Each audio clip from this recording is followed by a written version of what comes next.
नमस्कार दोस्तों। Bloody vibes के आज के इस हैरान कर देने वाले बहुत ही ज़्यादा खौफनाक से अनोखे एपिसोड में हम लोग आप लोगों के सामने चार बहनों के साथ घट रही, जी हाँ, अभी भी घट रही एक ऐसी खतरनाक भूतिया घटना की कहानी लेकर आ गए हैं जिसे सुनकर आप लोग शॉक्ड हो जाएंगे।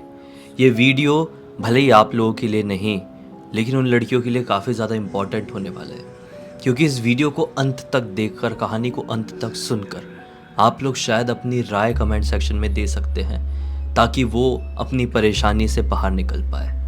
आइए डायरेक्टली जिया की ज़ुबानी जानते हैं कि घटना कैसे इन लोगों के साथ घटना शुरू हुई थी। ये जो घटना की शुरुआत हुई थी 2016 में हुई थी, लेकिन सबसे पहले हम लोग को उससे पहले थोड़ा सा कुछ महीने पहले जाना पड़ेगा कि पता चलेगा कि वो लोग किस जगह पे गए थे जहाँ से ये घटना घटनी स्टार्ट हुई थी। तो सबसे पहले हम लोग उनकी फैमिली के बारे में जानना चाहिए। एक फैमिली है जिसमें एक नेहा नाम की बड़ी लड़की है, सुहानी नाम की सेकंड नंबर की लड़की, और एक प्रीति और एक चांदनी। ये चार बहनें हैं जो अपने मम्मी पापा के साथ गोरखपुर शहर में रहकर अपनी ज़िंदगी अच्छी खासी तरह से बिता रहे थे। ये चारों लड़कियां थी बहुत ही ज़्यादा, हमेशा खुश रहती थी, अपने स्कूल जाती थी, इंजॉय करती थी, मम्मी पापा के साथ घूमने जाती थी, मस्त, मतलब इनकी लाइफ एकदम स्मूथली अच्छी खासी चल रही थी। लेकिन एक वक्त ऐसा आता है 2016 के टाइम पे, जो बड़ी बहन नेहा है ना, वो 10th में थी, क्लास 10th में, और सुहानी है वो 8 में थी, एक बहन 6 में, एक बहन 4th में। तो ये लोग जो थे ना, चारों एक ही स्कूल में पढ़ा करते थे।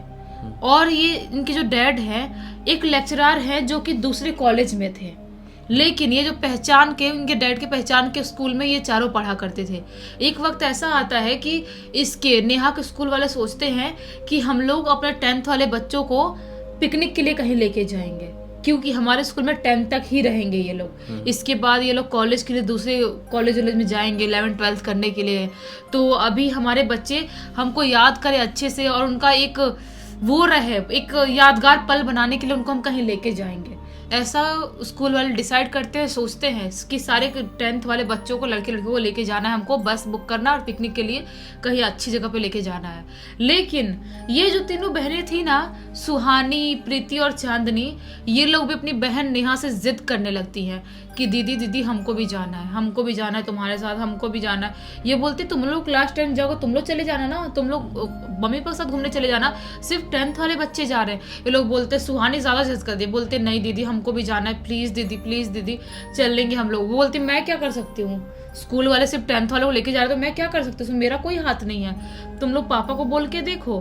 तो ये जो बहनें हैं पापा के पास जाती हैं और पापा को बोलती हैं कि पापा प्लीज़ हम लोग को भी पिकनिक के लिए जाना है, आप मतलब उसके स्कूल वालों को बोल दो ना हमको लेके चले जाए।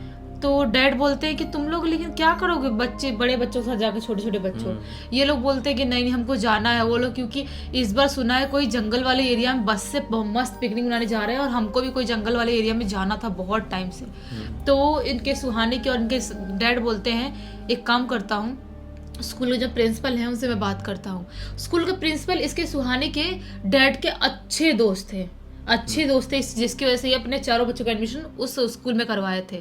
उनको फ़ोन करते हैं और उनसे बात करते हैं, बोलते हैं कि देखो तुम्हारे कॉलेज से जा रहे हैं नेहा के सब क्लास वाले, लेकिन मेरे तीनों बच्चों और ज़्यादा जिद कर रहे हैं, जो लड़कियां हैं तीनों और जिद कर रही हैं, उनको जाना ही है, बोल रही हैं, मैं क्या करूँ समझ में नहीं आ रहा है। तो प्रिंसिपल हंसते हैं और हंसते हुए बोलते हैं तो क्या दिक्कत है, 10th वाले बच्चे जा रहे हो सबको पता है, लेकिन अगर 3 बच्चे उसमें और ऐड कर भी दिया हमने तो क्या ही फर्क पड़ जाएगा। बहुत सारे ऐसा वक्त भी आता है कि हम अपने बच्चों को भी लेके जाते हैं। प्रिंसिपल ऐसा बोलते हैं, हमारे बच्चे या टीचर्स होते हैं उनके बच्चों को हम कहीं ना कहीं पिकनिक जाते तो लेके जाते हैं, अगर तुम्हारे बच्चे चले गए तो उसमें क्या दिक्कत वाली बात है। तो इसके सुहानी का डैड बहुत खुश होते, बोलते थैंक यू यार, मतलब नहीं तो मेरे बच्चे मुझे परेशान कर डालते, छोटी छोटी लड़कियां, वो तो दिन रात जीना हराम कर देती मेरा। तो वो प्रिंसिपल बोलते कोई बात नहीं, जो डेट आएगा उस डेट में उनका भी सामान पैक करना और स्कूल छोड़ देना उनको गाड़ी से, और हम लोग वहाँ बस से जाएंगे पिकनिक तो लेके चले जाएंगे। ऐसा ही होता है। ये लोग अब इंतज़ार करने लगते हैं कि फाइनली वो दिन आए जिस दिन हम लोग दीदी मतलब के साथ स्कूल से हम लोग बस से निकले पिकनिक जाने के लिए, और फाइनली वो वक्त आ जाता है। एक पर्टिकुलर डेट जो डिसाइड हुई थी उस डेट पे ये लोग स्कूल पहुंचते हैं, और वहाँ से नेहा, सुहानी, प्रीति, चांदनी सब चारों लड़कियां बैठ के उस बस में जो और भी बच्चे थे उनके साथ निकल जाते हैं घूमने जाने के लिए। इनको पता था कि हम कोई जंगल वाले एरिया में एक्सप्लोर करने जा रहे हैं, लेकिन वो ये नहीं पता था हम कौन से वाले एरिया में जा रहे हैं। ये गोरखपुर से थोड़ा सा आगे आउटर एरिया में कोई फेमस जंगल है, वहां पे ये लोग जाने वाले थे पिकनिक मनाने के लिए। टीचर लोगों ने बस यही इनको बताया था, बाकी और कुछ नहीं बताया, बाकी सरप्राइज रखा था। बाकी सब बच्चे बस में बैठे हुए हैं, बात कर रहे हैं। सुबह सुबह मॉर्निंग के टाइम में निकले थे बस से, ये क्या करेंगे यार, मतलब कहाँ ले जा रहे हैं, बहुत इंटरेस्टिंग होगा, बहुत मज़ा आएगा। अपन बहुत टाइम बाद ऐसे पिकनिक पे जा रहे हैं, घर वालों के साथ गए हैं लेकिन इतना मज़ा नहीं आया जितना अपन साथ में दोस्तों के साथ बहुत मज़े करेंगे। कुछ कुछ चीज़ें बनाएंगे, टीचर लोग बहुत सारी बनाने वाली चीज़ें भी लेके जा रहे हैं। वहाँ पे चूल्हा बना के लकड़ी पे बहुत सारी चीज़ें बनाएंगे, बहुत मज़ा आएगा। तो जो प्रीति थी, वो सुहानी और नेहा, ये लोग बोलते हाँ हाँ हमको भी बहुत मज़ा आएगा। ये लोग फाइनली एक पर्टिकुलर टाइम पे उस जंगल में पहुंच जाते हैं। उस जंगल में पहुंचते हैं तो वहाँ पे इन लोगों ने थोड़ा बहुत टेंट वेंट लगाने का अरेंजमेंट करके रखा था। तो जो टीचर्स है वो और बच्चे बच्चे मिलके सब थोड़े बहुत टेंट्स डाल देते हैं वहाँ पे कि कुछ भी सामान रखेंगे अंदर और बाहर ले आके जो भी पिकनिक बनाना है वो सारी चीज़ें करेंगे। ऐसा वाला ही था इनका जो पल था, बिल्कुल सुहाना एकदम मस्त वाला निकल रहा था, एकदम एंजॉय कर रहे थे अच्छे वाला। और जंगल था अच्छा खासा घना और एक सुनसान जंगल मतलब दिखाई दे रहा था। लेकिन इनको क्या है, ये तो बहुत सारे लोग साथ में थे तो ये अपना मस्त एंजॉय कर रहे थे। अपने टेंट के अंदर सामान वामान सब बच्चे रख देते हैं, कुछ कुछ टेंट ऐसे 4-4 5-5 बच्चों के लिए ऐसा डिसाइड करके दिया गया था। उसके बाद बाहर टीचर्स उनको चूल्हा बनाना सिखाते हैं, कैसे चूल्हे पे बनाते हैं, आग जलाना सिखाते हैं। थोड़ी बहुत नूडल्स वगैरह ये लोग बनाते हैं उस चूल्हे पे। उसके बाद थोड़ा बहुत कैरी वारी लेके गए थे, वो काट के खाते हैं। ये लोग एकदम लाइफ को मस्त एंजॉय कर रहे थे, मस्त मजे कर रहे थे। सब कुछ करते करते इनको वहाँ पे शाम का वक्त कब आ जाता है बिल्कुल पता ही नहीं चलता है। शाम का वक्त आता है, सारे बच्चे टेंशन में आते हैं कि यार अब जाना पड़ेगा। बहुत अफसोस की बात है, टीचर्स बोले थे शाम तक यहाँ पे रुकेंगे हम, अब शाम को जाना पड़ेगा, बिल्कुल भी जाने का मन नहीं है। एक दिन रुक जाते तो कितना मज़ा आता। बहुत सारे बच्चे जो लड़के लोग थे, टीचर्स जिद भी करते हैं कि रात में हम यहाँ पे रुक जाते, कैंपिंग करेंगे, बहुत मज़ा आएगा, लेकिन टीचर्स स्ट्रिक्टली मना कर देते हैं, बोलते कि ये हमारे प्लान में था ही नहीं। और हम रात में यहाँ पे रुकने के लिए कुछ भी अरेंजमेंट करके नहीं लाए, रुकेंगे क्यों, हम सिर्फ दिन में पिकनिक मनाने के लिए घुमाने के लिए लाए हैं, वही काफ़ी है, हमको शाम तक निकलना ही है। अब आधे घंटे में जितना एंजॉय करना और कर लो, उसके बाद जैसे ही 6:45 7:30 का टाइम हो जाएगा अपन निकल जाएंगे, थोड़ा थोड़ा अंधेरा होने वाला टाइम होगा तब निकलेंगे। ये लोग अपना सामान वामान जो भी चीज़ें बाहर निकाले थे ऐसे मन उदास करके लोग पैक वैक कर रहे हैं, सब कुछ कर रहे हैं। प्रीति सुहानी ये लोग भी अपना सब कर रहे हैं। तभी जो नेहा थी ना, बड़ी बहन नेहा, अपना सामान वामान पैक कर ली थी। वो सोचती है कि मुझे ना बहुत ऐसा मन कर रहा है कि जंगल में अकेले घूमूं, थोड़ा सा ऐसी जाके बहुत भीड़ भीड़ में घूमी हूँ, अच्छे से एंजॉय नहीं कर पाई हूँ, वो फील नहीं ले पा रही हूँ जंगल का। तो वो थोड़ा सा इन लोगों से दूर होके ऐसे जंगल को, पेड़ पौधों को ऐसे देखना चालू कर देती है, मस्त फील कर रही है, एंजॉय कर रही है, वेदर को महसूस कर रही है, शाम का जो थोड़ा थोड़ा अंधेरा वाला टाइम है उसको महसूस कर रही है। उसको बहुत अच्छा फील हो रहा है, उसको बहुत मज़ा आ रहा है। तभी अचानक से उसके थोड़ी दूर आगे कुछ सफ़ेद सा चमचमाता हुआ सा दिखाई देता है कि ज़मीन के अंदर धंसा हुआ है, या तो ऊपर कुछ चमचमाता हुआ सफ़ेद सा वहाँ पे है। ये सोचती क्या इतना सफ़ेद चमचमा रहा है, मतलब शाम के टाइम में अच्छा खासा अंधेरा होने जैसा टाइम हो गया है, इस टाइम पे इतना क्या चमक रहा है, वो क्या है, देखूं क्या मैं। ये अपना वहाँ से सोचती है और चलते हुए पहुँच जाती है वहाँ पे जहाँ पे वो चीज़ चमचमा रही थी। वहाँ पे पहुँचती है, देखती है कुछ तो ज़मीन के अंदर गड़ा हुआ है, मुझे समझ में नहीं आ रहा है। वो ना अपने हाथ से ही ऐसे ऐसे ज़मीन को ऐसे उंगली से हटाने लगती है मिट्टी को, लेकिन हटा नहीं पा रही थी। वहाँ पे एक लकड़ी छोटी सी पड़ी हुई थी, लकड़ी से खोद के मिट्टी को हटाने लगती है। पता नहीं उसके दिमाग में क्या क्यूरियोसिटी आ रही थी, क्या हो रहा था, वो खोद के हटाने लगती है।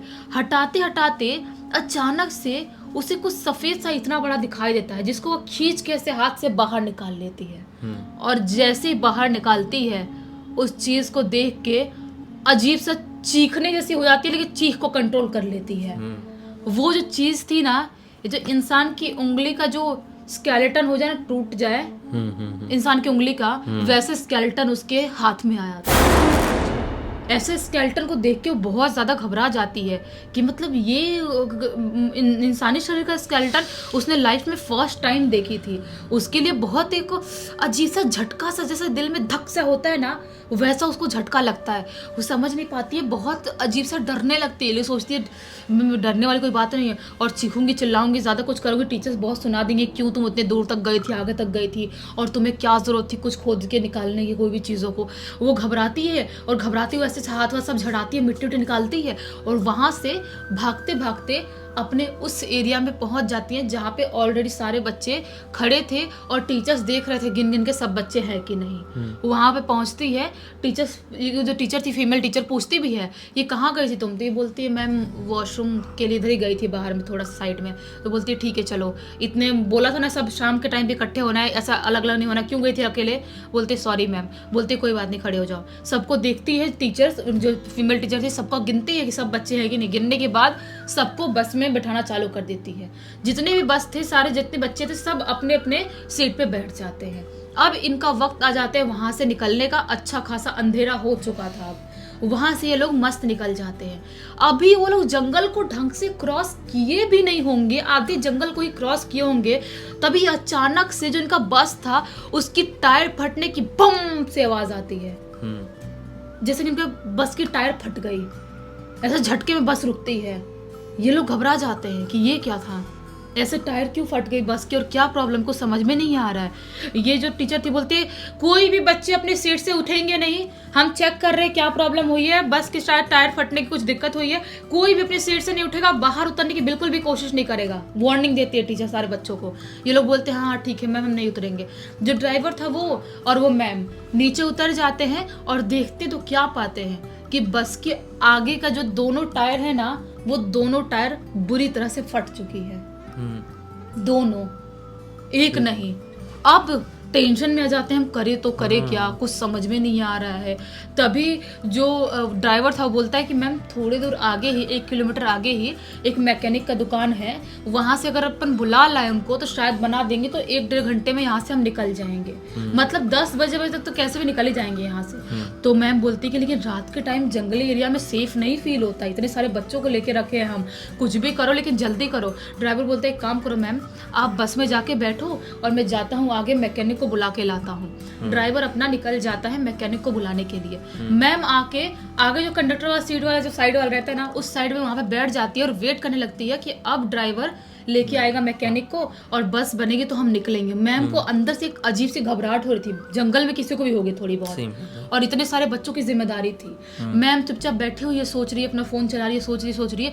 तभी अचानक से जो नेहा थी ना, बहुत ही जोर जोर से चीखने और चिल्लाने लगती है। अपने सीट पे बैठी थी और से आगे देखती है और जोर जोर से चीखने चिल्लाने लगती है, मैम मैम मैम बचा लो हमको, बचा लो, वो लोग हमको मार डालेंगे। सुहानी, प्रीति, चांदनी यहाँ से भागो, हम लोग बचेंगे, हमको मार डालेंगे वो लोग, देखो हमारे पास आ रहे हैं। सब बच्चे से घबरा के उठ जाते हैं। मैम थी वो भी भागते हुए जाती है नेहा के पास, बोलती क्या हुआ, तू ऐसा क्यों चिल्ला रही है? हाँ कौन है, कौन मार रहा है, कौन? मैम भी घबरा जाती है। ये बोलती है नेहा, मैम देखो जो ड्राइवर सीट है वहाँ पे 4-5 लोग उधर साइड खड़े हैं और बैठे हैं, और आगे आपके सामने भी 5-6 लोग खड़े हैं, और ये अजीब सा हथियार लेके घूम रहे हैं जो बहुत ही बुरी तरह से हमको देख रहे हैं और मारने की कोशिश कर रहे हैं, हमको मार डालेंगे मैम, मार डालेंगे। मैम देखती चारों तरफ, कहाँ है कोई भी तो नहीं है। तो नेहा बोलती है मैम आप अच्छे से देखो, आगे देखो, ड्राइवर सीट पे जो बैठा वो सबसे ज्यादा खौफनाक दिख रहा है, वो कितना खौफनाक दिख रहा है, वो पक्का मार डालेगा, उसकी स्माइल देखो कितनी ज्यादा क्रीपी है। मैम बोलती है फालतू में बच्चों को डराने की कोशिश मत करो, कोई भी नहीं है यहाँ पे। जो सुहानी थी बोल रही थी दीदी शांत हो जा, शांत करने की कोशिश करी, दीदी शांत हो जा, कुछ नहीं है, कोई नहीं है। लेकिन जो प्रीति और चांदनी थी, छोटी थी ना वो लोग, वो पहले से ऑलरेडी बस में बैठते से सो गई थी। जब ये चिल्लाई थी ना, इसके चिल्लाने की वजह से उन लोग की भी आँख खुल गई, वो लोग घबराहट के मारे रोने लगे। छोटी छोटी बच्चे थे, अपनी दीदी के ऊपर भरोसा कर रही थी, वो लोग रोने लगी, बोले कि दीदी कौन है, कौन मार डालेगा, हम लोगों को मारेंगे क्या? तो नेहा बोलती कि हमको यहाँ से भागना पड़ेगा, मैम आप कुछ भी करके हमको यहाँ से ले जाओ, नहीं तो ये लोग हमको मार डालेंगे। मैम बोलती शांति से, चुपचाप बैठो वहाँ पे, कोई कुछ नहीं करने वाला है यहाँ पे, चुपचाप बैठो, कुछ नहीं होगा।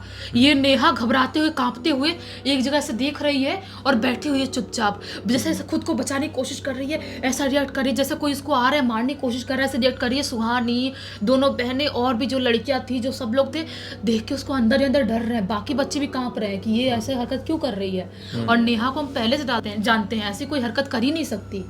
तो लेकिन कुछ भी करते करते 1-1.5 घंटे इसका ये सब कुछ चलता है और तब तक मैकेनिक आ गया था, बस बन भी जाती है और 9:30 पौने 10 होते होते ये लोग उस जंगल वाले एरिया से निकल जाते हैं घर जाने के लिए। उस जंगल वाले एरिया से निकलते हैं, उसके बाद ये लोग आराम आराम से चलते चलते 12-1 बजे तक ये लोग अपने स्कूल के पास पहुंचते हैं। और स्कूल के पास पहुंचने के बाद प्रिंसिपल ने बोला था कि सब जिम्मेदारी ये है कि बस वाले ले जाके सबको अपने घर के सामने छोड़ना है। तो सारे बच्चों को वैसे ही बैठाते हैं और वो लोग उनके घर के सामने छोड़ के बस वाले निकल जाते हैं। लेकिन ये तो सिर्फ शुरुआत थी।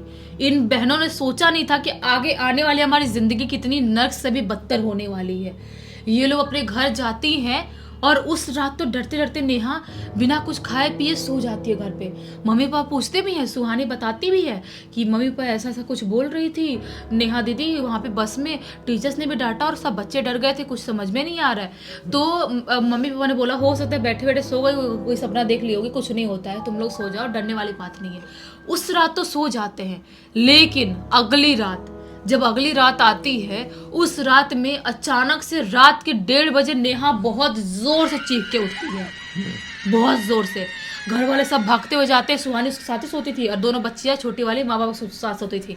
उनके पास जाते हैं ये लोग, दोनों बहनें और माँ बाप उठ के, तो क्या पाते हैं, लाइट ऑन करते देखते हैं कि नेहा के पूरे शरीर पे यहाँ काला काला जैसे किसी ने कोड़े मारे हो ऐसे निशान पड़े हुए थे। और वो जाग रही थी कि सो रही थी? मतलब वो ऐसे तड़प रही थी, ऐसे पड़ी हुई थी बेड पे, ऐसे पोजेस इंसान हरकत करता है ऐसे, उसकी आंख ऐसे ऊपर हो गई थी, ऐसी हरकत कर रही थी वो। और पूरे कोड़े पड़े हुए के निशान पूरे शरीर पे दिखाई देते हैं। वो बहुत ज्यादा जोर से चीख रही, चिल्ला रही थी। घर वाले समझ नहीं पाते कि ये पॉसिबल नहीं है। अपने घर पे कोई आया, इसको कोड़े मार के गया, हमको पता कैसे नहीं चला? ये चिल्लाई भी नहीं, अचानक सिर्फ ये कहाँ पर है, ये वाइब्रेट हो रही है, कुछ तो गड़बड़ है। इसकी मम्मी विश्वास करती थी भूत प्रेतों पे। मम्मी बोलती है कुछ तो गड़बड़ है। सुहानी भी डर जाती है, बोलती है मम्मी यहाँ पे कोई नहीं आया था, मैं सो रही थी, लेकिन कोई आएगा तो पता तो चलेगा ना, इतनी बच्ची थोड़ी हूँ मैं, क्योंकि 8th में थी वो। तो मम्मी बोलती है कि कुछ तो गड़बड़ है। मम्मी गंगा जल लाती है अपने पूजा रूम से, उसके ऊपर बहुत जोर से छिड़कती है। गंगा जल छिड़कती, जो ऐसे अकड़ी हुई थी ऐसे आंख वाँख करके, वो ऐसा करके नॉर्मल होती है। उसके बाद उसको कुछ पता ही नहीं क्या हुआ है, पूरे दर्द हो रहा है, जहर के निशान पड़े हुए हैं। उसके बाद से इनके घर पे ये सब सिलसिला शुरू हो गया। जो दोनों बहनें हैं ना, एक बार प्रीति के साथ सेम चीज़ हुआ, उसके बाद चांदनी के साथ हुआ, उसके बाद सुहानी के साथ हुआ, और बार बार उनकी बॉडी ऐसी अकड़ जाती है और इनको लगता है कि हम पोजेस हो गए हैं या कोई हमको मार के जा रहा है, हमको पता नहीं चल रहा है कौन मार रहा है। ये सब चीज़ें बहुत ज़्यादा जब बढ़ गई तो इनके पापा ने अपने किसी दोस्त से बात की है। बोले कि आप बताओ, मतलब कुछ समझ में नहीं, हमारे बच्चे बहुत परेशान हैं। तो उनके दोस्त किसी बाबा जी को लेके आते हैं। बाबा जी को लेके आते हैं तो बाबा जी देखते से ही बोल देते हैं कि ये जो तुम्हारी बड़ी वाली बेटी है, इसने घोर पाप किया है। पाप? बहुत ही बड़ा पाप किया है, जो पाप इसको कभी जिंदगी में नहीं करना चाहिए। ऐसा क्या करते? तो घर वाले बोलते हैं क्या कर दिया उसने? तो बताते हैं बाबा जी कि इसने एक बहुत ही खतरनाक तांत्रिक के हड्डियों को हाथ लगाया है। अच्छा, वो उधर उंगली वाला। ये लोग बोलते हैं हमको बिल्कुल कुछ नहीं पता। नेहा से पूछते हैं, बोलते हैं कि हाँ जंगल में मेरे हाथ लगाई थी, उसके बाद मैंने झड़ा भी ली थी, मुझे अजीब सा लगा था, झटका सा लगा था। घर वाले बहुत सुनाते, बोलते हैं बाबा जी बताओ हम कैसे छुटकारा पाए उस चीज़ से। बाबा जी बोलते हैं जो तांत्रिक था ना, जब जिंदा था तब भी वो बहुत ही ज़्यादा उस लेवल का था कि मतलब बुरी शक्तियाँ करना, लोगों को काला जादू करना, लोगों को मार देना, मारण क्रिया करना, सारी चीज़ें बहुत करता था। एक बड़े प्रेत आत्मा की दुर्घटना की वजह से वो बहुत ही बुरी मौत मरा, और उस मौत के बाद से उसकी आत्मा बहुत बुरी तरह से भटक रही है, और वो कोई ना कोई शरीर ढूंढ रही थी, कोई मिले उसके अंदर जाऊं और फिर मैं वापस अपनी मनमानी शुरू कर दूं, जो तुम्हारे बच्चों के शरीर में बार बार आने की कोशिश कर रहा है। ये लोग बोलते हैं बाबा जी कुछ करो, आप बताओ हम क्या करें, रोने लगती है मम्मी। तो बाबा जी बोलते हैं इसका कुछ उपाय नहीं है, बस आप लोग कैसे भी उस तांत्रिक का कपड़ा आप लोगों को लाना है और उस कपड़े को पूजा पाठ की क्रिया करके जलाना है, तभी वो ठीक हो पाएगा। अब ये लोग अलग सदमे में चले गए, कपड़ा कहाँ से ढूंढे, हाँ वो तांत्रिक कहाँ का है कहाँ का नहीं है, कौन था, हम कपड़े कहाँ से ढूंढे। ये लोग बहुत घबराए, तब से 2016 से लेकर अभी तक इनको समझ में नहीं आया कि वो कपड़ा कैसे ढूंढे और उन शक्तियों से और वो जो चीजें उनके ऊपर हावी हो रही है उससे कैसे बाहर निकले। पहली बात तो ये है कि इन लोगों को ऐसे सॉल्यूशन तो मिलने से रहा, ये तो ऐसी सिचुएशन हो गई, ऐसे सॉल्यूशन बता दिए कि आप समुद्र में एक सुई गिर गई है वो ढूंढ के दिखा दो आप ठीक हो जाओगे, ये लगभग इम्पॉसिबल है। ऐसे हालात में मुझे तो ऐसा लगता है कि मेहंदीपुर बालाजी जाना चाहिए, कष्टभंजन हनुमान मंदिर जाना चाहिए, ऐसे बहुत सारे प्रसिद्ध मंदिर हैं भारत में जहाँ पर जाकर आप ऐसे भूत प्रेत से जुड़ी हुई बाधाओं पर निजात पा सकते हैं। उम्मीद करते हैं कि कमेंट सेक्शन में देखने वाले लोग अपनी राय ज़रूर देंगे और इन तीनों चारों बहनों की मदद करेंगे। इसी बात पे इस कहानी को अब ख़त्म करते हैं।